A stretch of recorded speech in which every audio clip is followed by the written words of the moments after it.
Hello বন্ধুরা, এটি দেখুন, এটি হচ্ছে আমার বাগানের হোয়াইট রোজ বা সাদা গোলাপ।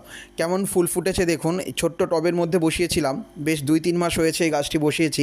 তার মধ্যে এখন কুঁড়ি এবং ফুল চলে এসেছে। কিন্তু মনে রাখবেন, যখন এই গাছে কুঁড়ি চলে আসবে তারপর কিছু পরিচর্যা কিন্তু গুরুত্বপূর্ণ, যেটা আপনাকে করতেই হবে।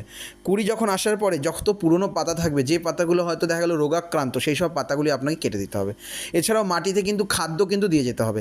খাদ্য না দিলে কিন্তু কুঁড়ি আসার পরে কিন্তু ফুলগুলো ভালো থোকা থোকা ফুল ফুটবে না।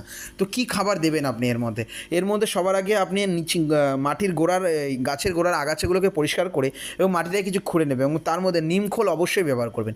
শুকনো নিমখোল গাছের গোড়া দিতে হবে। সবসময় তো তরল সার ব্যবহার করা যায় না, মাঝে মধ্যে শুকনো সারও দিতে হয়। গাছে যদি কোনো রকম রোগে আক্রান্ত হয়, তার জন্য আপনি একটু বিষ তেল বা ফাঙ্গিসাইড আপনি জলের মধ্যে গুলে সেটিকেও গাছের গোড়ায় আপনি স্প্রে করতে পারেন, বা যেসব পাতার মধ্যে পোকা লেগেছে সেই সব পাতাতে আপনি ব্যবহার করতে পারেন। এইভাবে আপনি গোলাপ ফুলের কুড়ি আসার পরে পরিচর্যা করবেন, দেখবেন আপনার বাগানে